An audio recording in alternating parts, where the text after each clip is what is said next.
من الشيطان الرجيم. بسم الله الرحمن الرحيم. إن هذا القرآن يهدي للتي هي أقوم.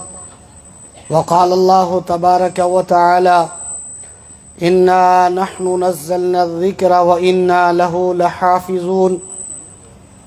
وقال الله تبارك وتعالى: قل لئن اجتمعت الإنس والجن على أن يأتوا بمثل هذا القرآن لا يأتون بمثله ولو كان بعضهم لبعض ظهيرا.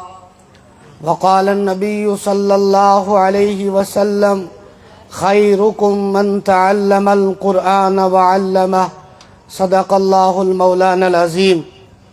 درود شریف پڑھیں. اللہم صلی علی محمد وعلی آل محمد کما صلیت علی ابراہیم وعلی آل ابراہیم انک حمید مجید. اللہم بارک علی محمد وعلی آل محمد کما بارکت علی ابراہیم وعلی آل ابراہیم انک حمید مجید.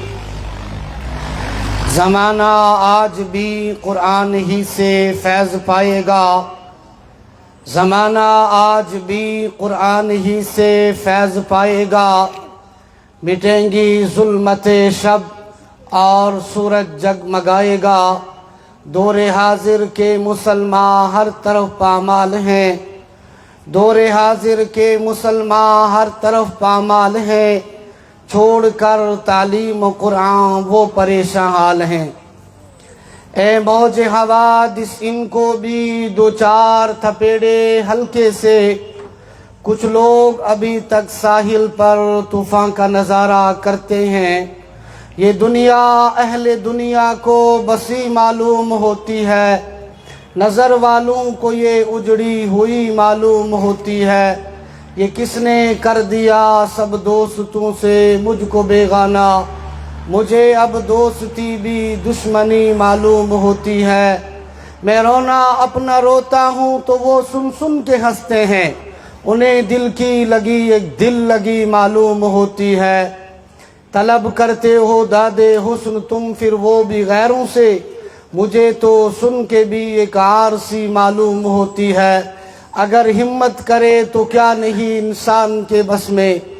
اگر ہمت کرے تو کیا نہیں انسان کے بس میں.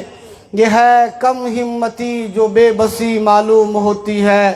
کر لے کشمکش زندگی میں دیکھ کیا بات ہے. باقی رہ گئی کامیابی وہ خدا کے ہاتھ ہے. اپنے من میں ڈوب کر پا جا سراغ زندگی. اپنے من میں ڈوب کر پا جا سراغ زندگی. تو میرا نہیں بنتا نہ بن اپنا تو بن. ایک ہو مسلم حرم کی پاسبانی کے لیے. نیل کے ساحل سے لے کر تاب و خاک کاشغر. اگرچہ بت ہیں جماعت کی آستینوں میں. مجھے ہے حکم اذاں لا الہ الا اللہ. علم دا نام لکھ روپیہ جالت دا نام تیلا. علم دا نام لکھ روپیہ جالت دا نام تیلا. علم تلے دی تار تے جائل جٹان دا سیلا. سکھ دئیے اسنو جسنو سکھ سماوے. سکھ دئیے اسنو جسنو سکھ سماوے. سکھ نہ دئیے بوجو بانترنو کے کر کلائی پٹی جاوے. اسٹیج پر تشریف فرما حضرات علماء کرام، خاص طور پر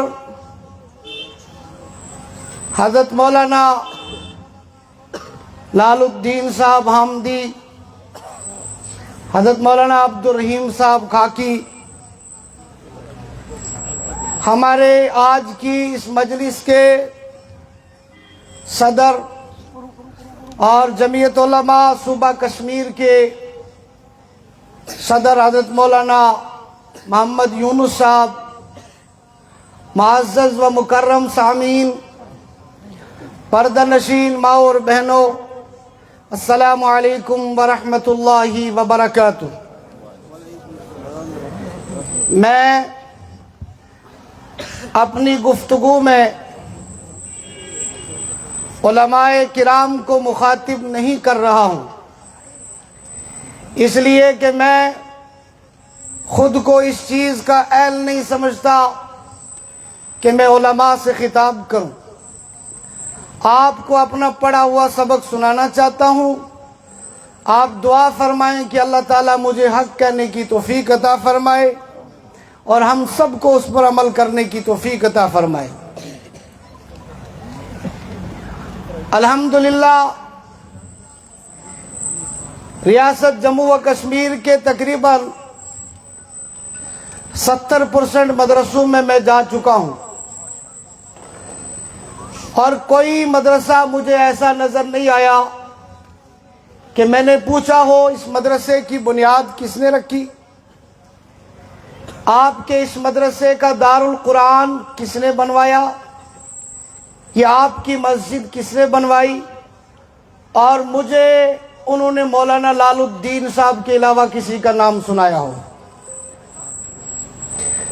ڈوڈا، کشتواڑ، رام بن، پورا کشمیر، اوڑی اور کرنا، سنگلدان اور مہو منگت، جتنے بھی مدارس چھوٹے بڑے ہیں، ان سارے مدارس کی بنیاد میں اللہ تعالیٰ نے مولانا لال الدین صاحب کو شامل فرمایا۔ ان کے ہاتھ سے ان مدارس کی بنیاد رکھی گئی۔ ان مدارس میں انہوں نے چندہ کر کے دیا، مساجد کا چندہ کر کے دیا، اور اللہ تعالیٰ نے ان کو مدارس کے چندے کے لیے استعمال فرمایا، اور آج جموں کشمیر کے اگر 500-550 مدارس ہیں تو 500 مدارس میں اللہ تعالیٰ نے ان سے چندہ کروایا، ان مدارس کی تعمیر میں ان کا حصہ ڈلوایا، اور ان مدارس کے بانین کے حوصلہ افزائی کے لیے رب ذوالجلال نے جس شخصیت کو استعمال فرمایا وہ آپ کے رجوری کے اسی پلانگڑ کے مولانا لال الدین ہیں۔ میرے بھائیوں، اپنے لوگ بعض مرتبہ سمجھ نہیں آتے، اور ہماری مسلمانوں کی روایات یہ ہے کہ ہم زندوں کی کبھی قدر نہیں کرتے، اور مر کر ان کا جتنا استقبال کیا جاتا ہے کاش اس کا 10% زندوں کے ساتھ کھڑے ہو جائے تو وہ دنیا میں قرآنی انقلاب پیدا کر سکتے ہیں۔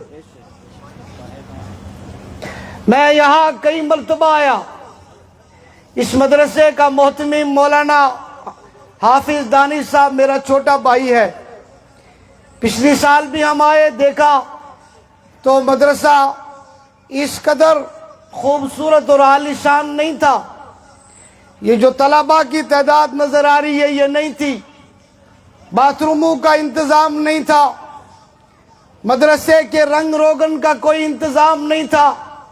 ایک سال میں انہوں نے اپنے سرپرست اعلیٰ مولانا لال الدین صاحب کے ساتھ کھڑے ہو کر آپ کے اس دارالعلوم پلانگڑ کو تعمیر و ترقی کے لحاظ سے، تعلیم کے لحاظ سے، اور جتنے بھی چیزیں مدارس کو ضرورت ہوتی ہیں وہ ساری چیزیں یہاں مہیا کر کے اللہ اور اس کے رسول کے سامنے سرخ روئی کے ساتھ دنیا والوں کو یہ بتایا کہ اگر انسان عمر کے لحاظ سے کم ہو لیکن اس میں ہمت ہو، اس میں ولولہ ہو، اس کے اندر جذبہ ہو، تو اللہ چھوٹوں سے بھی کبھی وہ کام لے لیتا ہے جو بڑے نہیں کر پاتے۔ میں آج کے دارالعلوم کے جلسہ عام کے موقع پر دل کی عمیق گہرائیوں سے اپنے بھائی حافظ دانش صاحب کو مبارکباد پیش کرتا ہوں، اور مجھے انہوں نے یہاں رجوری کے جتنے بھی ہمارے علماء ہیں، مولانا عبد الوحید صاحب، مفتی ضیائی عبد الرحیم ضیائی صاحب، مولانا اکرم صاحب، جو میرے بڑے بھائی ہیں، چھوٹے سے لے کر بڑے تمام علماء کا بار بار تذکرہ کر کے بتایا کہ اس دارالعلوم کی تعمیر و ترقی میں، اس کی خوشحالی میں اور اس کی تعلیم کو مضبوط کرنے میں ضلع راجوری کے تمام علماء کی محنت شامل ہے۔ یہ محبت اور یہ لگن جو یہاں کے علماء میں، یہاں کے ائمہ میں، یہاں کے لوگوں میں دیکھنے کو ملتی ہے، اس کو دیکھ کر دوسرے لوگ فخر محسوس کرتے ہیں۔ ہم یہاں سے سبق حاصل کر کے جاتے ہیں۔ یہ خطہ راجوری، خطہ پیر پنجال کا یہ خوبصورت رجولی ضلع، یہ علم و دانش کا گہوارہ رہا ہے۔ اس رجوری نے دنیا کو بڑے بڑے علماء دیے ہیں۔ یہ رجوری ہے جس نے مولانا فیض الحسن دیوبندی کو پیدا کیا، جو یہاں سے چلے اور دارالعلوم دیوبند کے استاد بنے۔ یہ رجوری ہے جس نے دنیا کا سب سے بہترین قرآن بولنے والا مفسر قرآن مفتی فیض الوحید پیدا کیا۔ یہ رجوری پنچ کا وہ خطہ ہے جس نے جموں کشمیر کے موجودہ دور کے سب سے بڑے عالم دین امیر شریعت مفتی عبدالغنی ازہری کو پیدا کیا۔ یہ پنچ رجوری کا وہ خطہ ہے جس نے مولانا غلام قادر کو پیدا کیا، مولانا اکبر کو پیدا کیا، مولانا لال حسین کو پیدا کیا۔ یہ پنچ رجوری کا وہ خطہ ہے جس نے بڑے بڑے علماء اور صلحاء قوم کو دیے، دانشور قوم کو دیے، اور آج کشمیر کے 10 ڈسٹرکٹوں میں آپ رجوری والوں کا قبضہ ہے۔ آپ کہیں گے وہ قبضہ کیسے ہے؟ تو میں بتاؤں کہ کشمیر میں گجر بکروال طبقے کی جو 10% آبادی ہے، اس کی ماں یہ رجوری ہے۔ یہاں سے گئے تھے وہ گجر بکروال لوگ، یہاں کے رہنے والے ہیں وہ، اور انہوں نے جا کر وہاں دین کا کام کیا، تعلیم کا کام کیا، سماج کا کام کیا۔ تو اس طبقے کی ماں بھی آپ کا یہ رجوری کا خطہ ہے، پنچ کا خطہ ہے۔ پنچ والوں نے قوم کو جو دیا اس کو فراموش نہیں کیا جا سکتا، اور یہ وہ پاک سرزمین ہے جہاں سید عطا اللہ شاہ بخاری جیسے لوگ تشریف لائے۔ یہ وہ پاک سرزمین ہے کہ جہاں سب سے پہلی اسلامی تحریک اس دور کی انجمن علماء و ائمہ کے نام سے کھڑی ہوئی۔ پتہ نہیں میں اس بات میں صحیح ہوں یا نہیں، یہ ہے وہ جگہ جہاں سے اسلام کو عروج ملا، جہاں سے قرآن کریم کو زندہ کرنے کی اور گھر گھر پہنچانے کی، قرآن کریم کو پھیلانے کی مہم چلی۔ یہاں کے لوگ سادہ ہیں، سادہ مزاج ہیں، عقل مند ہیں، شعور والے ہیں، لیکن پڑھے لکھے ہیں، ان پڑھ نہیں ہیں۔ آپ ان ساری نعمتوں پر رب العالمین کا جتنا شکر ادا کریں وہ کم ہے، جتنا احسان اللہ کا بجا لائے وہ کم ہے۔ میرے بھائیوں، یہ جہاں میں اور آپ موجود ہیں، آج اس دارالعلوم کے جلسے میں، یہ دارالعلوم محمد مصطفیٰ کا گھر ہے۔ ہم حضور کے گھر تشریف لائے ہیں، اور کیوں آئے ہیں ہم یہاں؟ ہم اس لیے آئے کہ محمد مصطفیٰ صلی اللہ علیہ وسلم کے لاڈلوں اور آپ کے پیاروں کی دستار بندی ہوگی، حضور کے وارثین کی دستار بندی ہوگی، حضور اکرم صلی اللہ علیہ وسلم کے سپاہیوں کی دستار بندی ہوگی، حضور اکرم صلی اللہ علیہ وسلم کے روحانی فرزندوں اور آپ کے مہمانوں کی دستار بندی ہوگی۔ ہم حوصلہ افزائی کے لیے آئے ہیں، اور میری بات یاد رکھنا، یہ سارا منظر محمد رسول اللہ کے پاس پیش کیا جائے گا، اور حضور کی آنکھ ہم میں سے ایک ایک آنے والے کو یاد رکھے گی، اور جب میدان محشر سجے گا اور لوگوں کی زبانیں پیاس کی وجہ سے باہر نکلی ہوں گی، مجھے امید ہے اللہ کی ذات سے کہ محمد مصطفیٰ کی نگاہ میں بلائے گی اور کہے گی اور میرے پیارو آ جاؤ، میرے لاڈلو آ جاؤ، تم نے اس دور میں میرے قرآن کے محافظین کی حوصلہ افزائی کی تھی، آج قرآن کا وارث محمد تمہاری حوصلہ افزائی کرتا ہے۔ ہم محروم نہیں ہوں گے، ہم تنہا نہیں رہیں گے۔ میرے بھائیوں، یہ مدرسہ محمد رسول اللہ کا ہے، یہ محمد مصطفیٰ کا گھر ہے۔ اور پونچھ رجوری والوں، آپ تو اس چیز میں مشہور ہو کہ آپ اولیاء اللہ سے محبت کرنے والے لوگ ہیں، آپ بزرگوں سے محبت کرنے والے لوگ ہیں۔ اگر ابھی میں یہ کہہ دوں کہ اس پہاڑ کی چوٹی پر اور ہمالیائی کی چوٹی پر کوئی اللہ کا ولی بیٹھا ہوا ہے، اللہ کا بزرگ بیٹھا ہوا ہے، اللہ کا نیک بندہ بیٹھا ہوا ہے، تو اس میں کوئی دو رائے نہیں کہ آپ اپنا کام چھوڑ دیں گے، اب ملازم اپنی ڈیوٹی چھوڑ دے گا، مزدور کام چھوڑ دے گا، اور کسان زمین زراعت چھوڑ دے گا۔ سب سے پہلے آپ اس خدا کے ولی سے ملنے جاؤ گے، اس خدا کے دوست سے ملنے جاؤ گے۔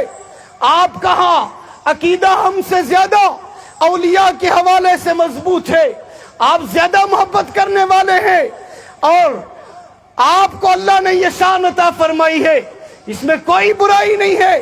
لیکن میں آپ کو بتا دوں کہ آپ پہاڑ کی چوٹی پر ولی ڈھونڈنے چلے جاتے ہیں، آپ بیابانوں میں چلے جاتے ہیں، جنگلوں صحراؤں میں چلے جاتے ہیں، لیکن میرے اور آپ کے گاؤں میں، ہمارے اور آپ کے محلے میں اللہ کے اتنے بڑے ولی اور کتب و ابدال موجود ہوتے ہیں جن پر ہماری نظر نہیں پڑتی، جن کی طرف ہم کبھی دیکھتے نہیں، اور جنہیں ہم فراموش کر دیتے ہیں۔ میرے بھائیوں، آپ کو میں ایک تاریخ بتاتا ہوں کہ رات کے تنہائی کے اندر، رات کے 3:30 بجے اٹھ کر کے آپ کے اس دارالعلوم کا طالب علم تہجد کی نماز پڑھتا ہے، تہجد کی نماز میں اللہ کے قرآن کا آدھا پارہ پڑھتا ہے۔ تہجد کی نماز ختم ہونے کے بعد یہ بچہ قرآن اٹھاتا ہے اور تلاوت شروع کر دیتا ہے، نماز فجر تک اس کی تلاوت جاری رہتی ہے۔ فجر نماز کے بعد اندر یہ دوبارہ قرآن پڑھتا ہے، قرآن سنتا ہے، فجر نماز کے بعد یہ پھر قرآن کو کھولتا ہے، اور صبح چائے کے وقت تک یہ قرآن کی تلاوت میں مصروف رہتا ہے۔ 8 بجے چائے کی چھٹی کے بعد یہ وضو کے لیے چلا جاتا ہے، مسواک کرتا ہے، محمد مصطفیٰ کی سنتوں کو زندہ کرتا ہے۔ رجوری والوں، میرے الفاظ پر غور کیجئے گا، میں آپ کو کیا بتانے جا رہا ہوں۔ 8:30 بجے یہ بچہ اپنی کلاس میں آ جاتا ہے اور قرآن کی تلاوت شروع کر دیتا ہے، اور دن کے 11:30 بجے تک یہ قرآن پڑھتا رہتا ہے۔ 11:30 بجے سے چھٹی ہوتی ہے، آدھے گھنٹے میں کھانے کے بعد یہ سو جاتا ہے، اور دن کا سونا محمد مصطفیٰ کی سنت ہے، اور یہ 1 بجے اٹھ کر کے وضو کرتا ہے، وضو کے بعد نماز ظہر پڑھتا ہے، نماز ظہر کے بعد یہ آپ کے مدرسے کا طالب علم قرآن کی تلاوت شروع کرتا ہے، اور دن کے 4 بجے تک نماز عصر تک قرآن پڑھتا رہتا ہے، اور نماز عصر کے بعد یہ محمد رسول اللہ کی سنت کو زندہ کرتے ہوئے ٹہلنے کے لیے تھوڑا سا باہر چلا جاتا ہے۔ نماز مغرب تک یہ اس میں مصروف رہتا ہے، اور مغرب کی نماز کے بعد یہ آپ کے مدرسے کا طالب علم اللہ کے قرآن کی تلاوت شروع کرتا ہے، اور عشاء کی نماز تک پڑھتا رہتا ہے۔ عشاء کی نماز پڑھنے کے بعد یہ تھوڑا سا کھانا کے لیے وقت دیتا ہے، پھر وضو کر کے یہ واپس کلاس میں آتا ہے، اور رات کے 11:30 بجے تک یہ قرآن کی تلاوت کرتا رہتا ہے۔ میرے بھائیوں، 24 گھنٹوں میں سے 17-18 گھنٹے، 16-15 گھنٹے جو بچہ قرآن کی تلاوت کے اندر مصروف رہتا ہو، مجھے بتاؤ اس سے بڑا کوئی خدا کا ولی ہو سکتا ہے؟ کوئی ہو سکتا ہے یہ بچے جو آپ کو اور مجھے نظر آ رہے ہیں ان پر فرض نماز فرض کوئی نہیں، یہ تہجد کی نماز پڑھتے ہیں، فجر کی نماز فرض نہیں، ظہر کی فرض نہیں، عصر کی فرض نہیں، مغرب کی فرض نہیں، یہ تہجد کی نماز پڑھتے ہیں، یہ چاشت کی نماز پڑھتے ہیں، یہ اوابین کی نماز پڑھتے ہیں، ان کا قہل اللہ کبھی نہیں چھوٹتا، ان کی فجر ان کی جو ہے ان کی عصر کی سنتیں قضا نہیں ہوتی ہے۔ میرے بھائیوں، امام احمد بن حنبل رحمت اللہ علیہ کو اللہ کی زیارت خواب میں ہوئی، فرمایا میرے رب مجھے بتاؤ ایک ایسا ذکر بتاؤ جو ذکر کروں میں اور میں تیرے قریب ہو جاؤں، تم میرے قریب ہو جائے۔ اللہ نے فرمایا احمد قرآن کی تلاوت کیا کر، قرآن سے زیادہ تیرے رب کو کوئی ذکر پیارا نہیں ہے۔ رجوری والو، یہ معصوم بچے، نابالغ بچے جو نابالغی کی حالت میں 10 رمضان کے روزے 10 سال تک 5 سال تک رمضان کے سارے روزے رکھتے ہیں، روزہ کوئی ان پر فرض نہیں، نماز کوئی فرض نہیں، یہ سنت نہیں چھوڑتے، یہ نوافل نہیں چھوڑتے، یہ اوابین نہیں چھوڑتے، یہ چاشت نہیں چھوڑتے، جن کا 24 گھنٹوں میں سے 17-18 گھنٹے قرآن کی تلاوت میں صرف ہوتے ہو۔ مجھے بتاؤ ان سے بڑا بھی خدا کا کوئی ولی ہو سکتا ہے؟ ولی کے کیا معنی؟ یہاں علماء بیٹھے ہیں، ولی کہتے ہیں دوست کو جو 24 گھنٹے میں سے 17 گھنٹے اللہ کا قرآن پڑھے۔ کیا وہ اللہ کا دوست نہیں ہے؟ کیا وہ اللہ کا ولی نہیں ہے؟ کیا وہ اللہ کے محبوب نہیں ہے؟ اور پھر ان بچوں کو جو گارنٹی ملی محمد رسول اللہ کے ہاں سے، ان کو جو بشارت ملی محمد رسول اللہ کے ہاں سے، وہ کسی اور کو ملی ہے؟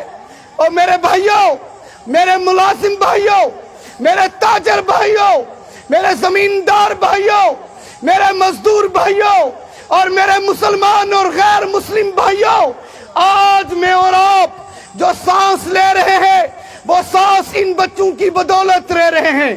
آج مجھے اور آپ کو جو نعمتیں ملتی ہے ان بچوں کی بدولت ملتی ہے۔ اگر ہوائیں چل رہی ہے تو ان کے صدقے سے چل رہی ہے، اگر دریاؤں میں ابھی تک ٹھنڈا پانی موجود ہے ان بچوں کے وسیلے سے موجود ہے، اگر آج بھی سرسبز شاداب درخت موجود ہے ان کے وسیلے سے موجود ہے، اگر پہاڑ اپنی جگہ میخ بنے ہوئے ہیں ان بچوں کے وسیلے سے بنے ہوئے ہیں، اگر ابھی تک آسمان اپنی جگہ زندہ ہے اور ستارے جگمگا رہے ہیں اور ہر دن جو ہے سورج چڑھتا ہے اور چاند بھی اپنے وقت پر آ جاتا ہے اور رات کا اندھیرا آ جاتا ہے اپنے وقت پر، ان بچوں کے وسیلے سے یہ سب ہو رہا ہے۔ اور آگے بڑھ کے سنو، اگر آج تک جبرائیل زندہ ہے، میکائیل زندہ ہے، اسرافیل زندہ ہے، زمین و آسمان کے فرشتے زندہ ہے، ان بچوں کے وسیلے سے زندہ ہے، آپ کہو گے آپ یہ کیسے کہتے ہو کہ ان کے وسیلے سے زندہ ہے؟ تو میں آپ کو بتانا چاہوں گا، اللہ کے نبی صلی اللہ علیہ وسلم نے فرمایا کہ قرب قیامت سے پہلے اللہ قرآن کو اٹھا لے گا۔ پھر لکھا گیا کہ قرآن کو اٹھانے کے 2 طریقے ہوں گے، ایک تو رات کو لوگ اٹھائیں گے اور صبح کو جب قرآن کھولیں گے تو قرآن کے حروف غائب ہو چکے ہوں گے، الفاظ اٹھا لیے جا چکے ہوں گے، لیکن اس سے پہلے اللہ چن چن کر کے حافظ قرآنوں کو اٹھا لے گا، قرآن کے قاریوں کو اٹھا لے گا، قرآن کے عالموں کو اٹھا لے گا، حدیث کے علماء کو اٹھا لے گا۔ جب یہ حافظ مٹ جائیں گے، عالم مٹ جائیں گے، قاری مٹ جائیں گے، جو ہے فضلہ ختم ہو جائیں گے، پھر اللہ ایک دم سے قرآن کے الفاظوں کو اٹھا لے گا اور اس کے بعد اسرافیل علیہ السلام سور پھونکیں گے اور کوئی زندہ نہیں رہے گا۔ حدیث میں آتا ہے جب سب کو موت آ جائے گی تو اللہ فرمائے گا ملک الموت بتا اب بھی کوئی زندہ ہے؟ اللہ اب کوئی زندہ نہیں ہے، ایک آپ عرش پر زندہ ہے اور عرش کے نیچے میں ملک الموت زندہ ہوں۔ اللہ فرمائے گا تو بھی مر جاؤ، پھر اللہ اعلان کرے گا ہے کسی کی بادشاہت، خود ہی کہے گا کسی کی نہیں ہے کوئی؟ آج کوئی نہیں ہے، صرف اللہ ہے۔ میرے بھائیوں، یہ سب اس لیے ہو رہا ہے کہ آج یہ قرآن کے دیوانے زندہ ہیں، یہ محافظ قرآن زندہ ہے۔ اگر یہ مٹ جائے، ختم ہو جائے تو کوئی چیز باقی نہیں رہے گی۔ اور قرآن کی زبان کہتی ہے کہ جب یہ مٹ جائیں گے، ختم ہو جائیں گے، اور جب وہ دور آ جائے گا، اللہ پھر کیا ہوگا؟ فرمایا اذا وقعت الواقعہ لیس لوقعتها کاذبہ خافضۃ الرافعہ اذا رجت الارض رجا وبست الجبال بسا فكانت هباء منبثا وكنتم ازواجا ثلاثا اذا الشمس كورت واذا النجوم انكدرت واذا الجبال سيرت واذا العشار عطلت اذا السماء انفطرت۔ فرمایا پھر یہ سب ہوگا۔ یہ جو آپ کو یہ اونچے اونچے پہاڑ، یہ مضبوط پہاڑ نظر آتے ہیں، فرمایا یہ روئی کی طرح آسمان میں اڑیں گے، اور آپ دیکھیں گے کہ جو ٹھنڈے دریا ہیں ان میں آبا ابال آ چکا ہوگا، وہ گرم ہو چکے ہوں گے۔ اللہ یہ سب کب ہوگا؟ فرمایا میرے حبیب سے پوچھو یا رسول اللہ یہ سب کب ہوگا؟ فرمایا جب دنیا سے قرآن اور حافظ قرآن کو اٹھا لیا جائے گا۔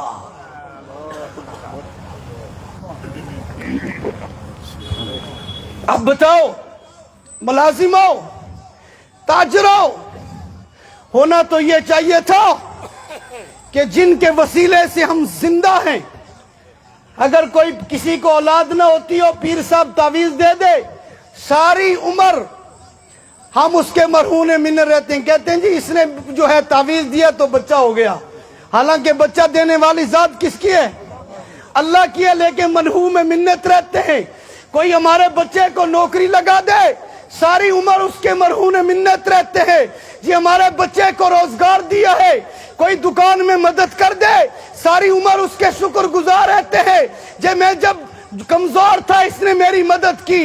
او میرے مسلمان بھائیوں، جن کی وجہ سے ہمیں سانسیں لینے کا موقع مل رہا ہے، جن کی وجہ سے ہوائیں چل رہی ہیں، جن کی وجہ سے دریا بہ رہے ہیں، جن کی وجہ سے پہاڑ اپنی جگہ موجود ہے، جن کی وجہ سے آج سمندر اپنی جگہ موجود ہے، جن کی وجہ سے ساتوں زمین اور ساتوں آسمان اپنی جگہ موجود ہے، جن کی وجہ سے تمام فرشتے زندہ ہیں، ان کی قدر ہمارے سینوں میں نہیں ہے، ہمارے مزاج میں نہیں ہے۔ ہونا یہ چاہیے تھا کہ ہمارے گاؤں کا ایک ایک شخص اپنے دکان پر تجارت پہ جانے سے پہلے، ملازمت پہ جانے سے پہلے، مزدور کام پہ جانے سے پہلے، زمیندار کام پہ جانے سے پہلے مدرسے کی چوکھٹ پر آتا اور کسی بچے کا جوتا اٹھا کر کے اس کو اپنے آنکھوں سے لگاتا، اس کو بوسہ دیتا۔ خدا کی قسم اس کے باوجود بھی شکر ادا نہیں ہوگا۔ ہو سکتا ہے شکر ادا جن کی وجہ سے زندگی ملی ہو۔ کوئی شخص کسی کو مارنا چاہتا ہے، قتل کرنا چاہتا ہے، دوسرا آ کے اسے بچا لیتا ہے، کہتے اس کو معاف کر دو، آئندہ یہ نہیں کرے گا۔ اس کو 50 سال 60 سال زندگی مل گئی، وہ کتنا شکر گزار ہوگا اس کا۔ اور یہ خاموشی سے یہ بچے میرے اور آپ کی زندگیوں کے ضامن بنے ہوئے ہیں، ہماری تجارتوں کے ضامن بنے ہوئے ہیں، ہماری ملازمت کے ضامن بنے ہوئے ہیں۔ اور میری مسلمان قوم کے لوگوں، آپ اور میں جب صبح فجر کی نماز پڑھے بغیر اپنے گھروں سے جانوروں کی طرح نکل جاتے ہیں، آپ کو اور مجھے معلوم ہے کہ ہمیں ہمارے حادثات کو کون رکواتا ہے، ہمیں مرنے سے کون بچاتا ہے، ہماری تجارت کو تباہ ہونے سے کون بچاتا ہے، ہماری ملازمتوں کا ضامن کون ہے۔ جب ہم صبح فجر کی نماز پڑھے بغیر گھر سے چلے جاتے ہیں اور دن بھر جو ہے جانوروں کی طرح اللہ کو یاد کیے بغیر کام کرتے کرتے رہتے ہیں، شام کو آ کر عشاء کی نماز پڑھے بغیر سو جاتے ہیں۔ آپ کو اور مجھے معلوم ہے کہ اللہ سے ہماری زندگی کس نے مانگی، ہمارے لیے تجارت کس نے مانگی، ہمارے لیے اللہ سے کام کس نے مانگا؟ وہ ماں باپ جو ہمیں پیدا کر کے دنیا سے چلے گئے۔ رجوری والوں، کبھی میں نے اور آپ نے غور کیا کہ ان کی مغفرت کے لیے اللہ سے دعائیں کس نے مانگی؟ میں تمہیں بتاتا ہوں، یا آپ کی مسجد کا امام ہے، یا آپ کے مدرسے کا محتمیم ہے، آپ کے مدرسے کا استاد ہے، آپ کے مدرسے کے طلبہ ہیں جو رات کی تنہائی میں 3:30 بجے اٹھ کر کے اللہ کے سامنے اپنی آنکھوں سے موتیوں کی طرح خوبصورت بہتے ہوئے آنسوں کے ساتھ کہتے ہیں، اللہ میرے محلے کے لوگ تجھے نہیں پہچان پائے ہیں، اللہ انہیں معاف کر دے، اللہ انہیں معاف کر دے۔ تجارت ہم کریں، برکت یہ مانگتا ہے، ملازمت ہم کریں، برکت یہ مانگتا ہے، ماں باپ میرا مر گیا، مغفرت یہ مانگتا ہے۔ اس کا احسان کوئی چکا سکتا ہے؟ کوئی نہیں چکا سکتا۔ اللہ کے نبی صلی اللہ علیہ وسلم نے فرمایا جب کسی بستی اور گاؤں سے اللہ ناراض ہو جائے ان کے گناہوں کی وجہ سے، ذرا ایک ایک لفظ پہ آپ میرے غور کریں، میں آپ کو قرآن و حدیث کے خوبصورت سمندر سے جو موتیاں لا کر کے دینا چاہتا ہوں، میں چاہوں گا کہ آپ ان موتیوں کو لے جائیں اور ان پر لے کر کے آپ عمل کریں۔ آپ غور کریں میں کہنا کیا چاہتا ہوں۔ قرآن و حدیث کے حوالے سے اللہ کے نبی صلی اللہ علیہ وسلم نے فرمایا کہ جب گناہگاروں کے گناہوں کی وجہ سے اللہ کسی بستی کو مٹا دینے کا ارادہ کر لیتے ہیں، ختم کرنے کا ارادہ کر لیتے ہیں، نیست و نابود کرنے کا ارادہ کر لیتے ہیں، اللہ فرماتے ہیں فرشتوں سے، فرشتوں جاؤ فلاں گاؤں کے لوگ، فلاں محلے کے لوگ، فلاں بستی کے لوگ میری نماز نہیں پڑھتے، روزے نہیں رکھتے، زکوٰۃ نہیں دیتے، ماں باپ کی فرما برداری نہیں کرتے، بہنوں کا حق ادا نہیں کرتے، یہ جو ہے بدماش ہو چکے ہیں، یہ تباہ ہو چکے ہیں، فرشتوں جاؤ میرے عذاب سے ان کی مہمان نوازی کرو، ان کو عذاب دے دو، ختم کر دو، ایسے ظالم لوگ میری سرزمین پہ رہنے کے قابل نہیں ہیں۔ رجوری والوں پتہ ہے اس کے بعد کیا ہوتا ہے؟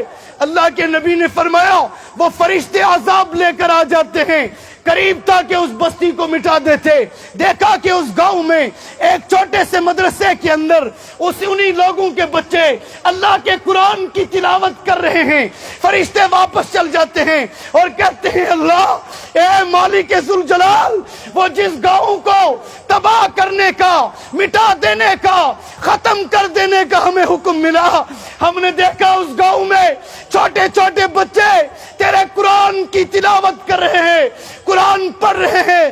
فرشتے کہتے ہیں اللہ ان بچوں کا کیا کرے، ان قرآن پڑھنے والوں کا کیا کرے، اللہ کوئی حکم ان کے لیے بھی تو دے دیجئے۔ اللہ فرماتے ہیں فرشتوں اس گاؤں میں میرا قرآن پڑھا جا رہا ہے، کیا قرآن کی تلاوت ہو رہی ہے، قرآن سنا جا رہا ہے، سنایا جا رہا ہے، اللہ ایسا ہی ہو رہا ہے۔ اللہ فرماتا ہے فرشتوں جس گاؤں میں قرآن پڑھا جا رہا ہو رب کو ان گاؤں والوں کو عذاب دینے میں شرم آتی ہے، فرشتوں میں 40 دن تک اپنا عذاب واپس لیتا ہوں، اور ایک روایت میں آیا میں 40 سال تک اپنا عذاب واپس لیتا ہوں۔ اور میرے رجوری کے مسلمانوں، جموں کشمیر کے مسلمانوں، میں اور آپ اپنے گناہوں کی طرف نظر دوڑائے، قوم عاد سے بڑے گناہگار ہم ہیں، قوم سمود سے بڑے گناہگار ہم ہیں، قوم نوح سے بڑے گناہگار ہم ہیں، قوم لوط سے بڑے گناہگار ہم ہیں۔ لوط علیہ السلام کی قوم نے گناہ کیا، اللہ نے ان کو عذاب دے دیا۔ عاد علیہ السلام، صالح علیہ السلام کی قوم نے اونٹنی کو مارا، اللہ نے ان کے کلیجے پھاڑ دیے۔ نوح علیہ السلام کی قوم نے پیغمبر کی بات نہیں مانی، اللہ نے پانی میں ڈبا دیا۔ کہ آج پیغمبر کو ماننے والے سارے ہیں، پتہ چلے گا سارے نہیں ہیں، چند لوگ ہیں پیغمبر کو ماننے والے، اس کے باوجود عذاب کیوں نہیں آتا؟ اور اگر قوم لوط کو اللہ اس لیے سزا دے رہا ہے کہ انہوں نے ان کے مردوں نے مردوں سے شادیاں کی، ہم جنس تعلقات پیدا کیے، اور دنیا کے عیسائیوں، دنیا کے یہودیوں، دنیا کے غیر مسلموں، گناہوں میں مبتلا لوگوں، میرے الفاظ پر غور کرو، میں تمہیں کچھ بتانا چاہتا ہوں۔ اگر قوم عاد، سمود اور صالح کو، اگر قوم لوط کو اللہ اس لیے مٹا دیتا ہے، لوط علیہ السلام کو نکال کر اس بستی کو ختم کر دیتا ہے کہ انہوں نے ہم جنس تعلقات قائم کیے تھے، جہاں برطانیہ کے اندر کیا ہم جنس تعلقات کا قانون پاس نہیں ہوا؟ ہو چکا ہے، امریکہ میں ہو چکا ہے، یورپ میں ہو چکا ہے، اور دنیا کے کئی سپریم کورٹوں اور ہائی کورٹوں نے ہم جنس تعلقات کے جو ہے قانون کو پاس کر دیا ہے۔ اس کے باوجود انہیں موت کیوں نہیں آتی؟ وہ زمین باز کیوں نہیں ہوتے؟ فرشتہ آ کر کے ان کی زمین کو آسمان پر اٹھا کر اور پلٹ کر کے انہیں موت کیوں نہیں دیتا؟ تو جب پتہ کرتے ہیں معلوم چلتا ہے صرف اس لیے کہ اس سرزمین پر قرآن اور محافظ قرآن موجود ہیں۔ جب تک یہ زندہ ہے دنیا کے کسی کافر پر بھی اللہ کا عذاب نہیں آئے گا۔ مدارس کو مٹانے کی مہم چلانے والوں، مدارس کو ختم کرنے کی سازش کرنے والوں، مدارس جن کی آنکھوں میں چبھتے ہیں، جن کو مدارس برے لگتے ہیں، جن کو مدارس اچھے نہیں لگتے، جو مدارس کو تانا دیتے ہیں، جو مدارس کو بدامنی کا اڈا سمجھتے ہیں، جو مدارس کو برائی کا اڈا سمجھتے ہیں، ان سے میں کہتا ہوں اگر یہ مدارس مٹ گئے، ختم ہو گئے، خدا کی عظمت کی قسم دنیا کی کوئی چیز زندہ نہیں رہے گی، کوئی چیز زندہ نہیں رہے گی۔ پھر آپ اپنی زندگیوں کی بھیک مانگو گے، آپ کو نہیں ملے گی، اور آپ کو کوئی انسان نہیں مٹائے گا، انسانوں کا پالنے والا رب آپ کو مٹائے گا۔ اور اگر آج آپ کو زندگیاں مل رہی ہیں اسی مدرسے کی وجہ سے مل رہی ہیں، اس مدرسے میں پڑھائے جانے والے قرآن کی وجہ سے مل رہی ہیں، اس مدرسے میں درس و تدریس کی وجہ سے مل رہی ہیں، اور اپنے مسلمان کہتے ہیں، میں نے کئی لوگوں سے سنا کہتے ہیں یہ ان پڑھ 7 سال مدرسے میں پڑھا، یہ ان پڑھ۔ ہم نے پی ایچ ڈی کیا، ہم نے 20 سال پڑھا ہے، اور یہ 6 سال پڑھ کے ان پڑھ۔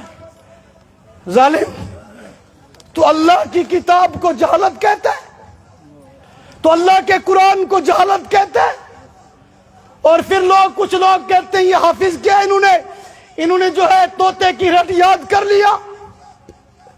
مجھے بتاؤ اللہ نے علم کسے کہا؟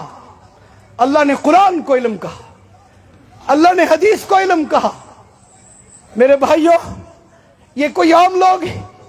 اللہ نے اعلان کیا اِنَّا نَحْنُ نَزَّلْنَا الذِّكْرَ وَإِنَّا لَهُ لَحَافِظُونَ، فرمایا قرآن ہم نے نازل کیا اور اس کی حفاظت بھی ہم ہی کریں گے۔ قرآن کس نے نازل کیا اور حفاظت کون کرے گا؟ اللہ۔ اگر دنیا میں کسی جگہ قرآن چیلنج ہو رہا ہے، اللہ اس کے چیلنج کا آ کر جواب دیتا ہے؟ نہیں دیتا۔ کیوں؟ اللہ کو ضرورت ہی نہیں۔ کیوں نہیں ضرورت؟ اس لیے کہ یہ دنیا اسباب کی جگہ ہے۔ اولاد اللہ دیتا ہے، ماں باپ کے ذریعے سے دیتا ہے، رزق اللہ دیتا ہے، زمین زراعت نوکری تجارت کے ذریعے سے دیتا ہے، پھل فروٹ اللہ دیتا ہے، زمین کے ذریعے سے دیتا ہے۔ اسی طرح یہ دنیا اسباب کی جگہ بنا کر اللہ نے قرآن کی حفاظت کے لیے بھی دنیا میں اسباب پیدا کیے۔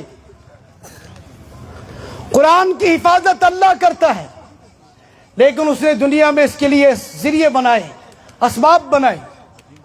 قرآن کی حفاظت، بس میں بات ختم کر رہا ہوں، ذرا اس پر آپ غور کریں میں کیا کہہ رہا ہوں آپ کو، اور اس کو آپ یاد رکھیں اور یاد کرائیں اپنے بچوں کو۔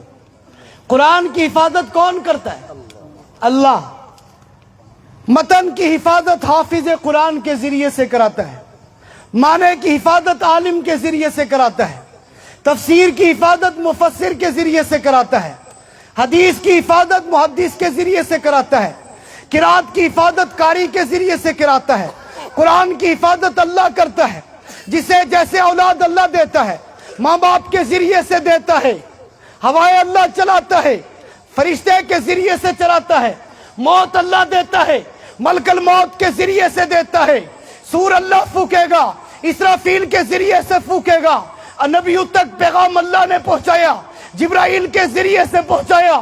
اسی طرح قرآن کی حفاظت اللہ کرتا ہے، متن کی حافظ کے ذریعے، معنی کی عالم کے ذریعے، تفسیر کی مفسر کے ذریعے، حدیث کی محدث کے ذریعے، قرات کی قاری کے ذریعے، اور فقہ کی مفتی کے ذریعے۔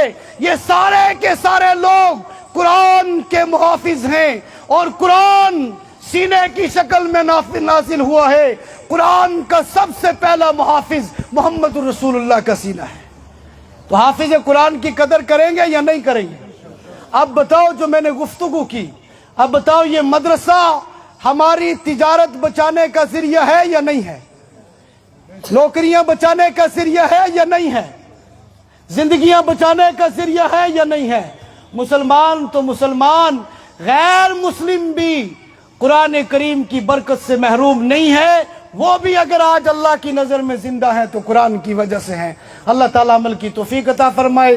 وصلی اللہ تعالیٰ علی خیر خلقہ محمد و آلہ و صحبہ اجمعین۔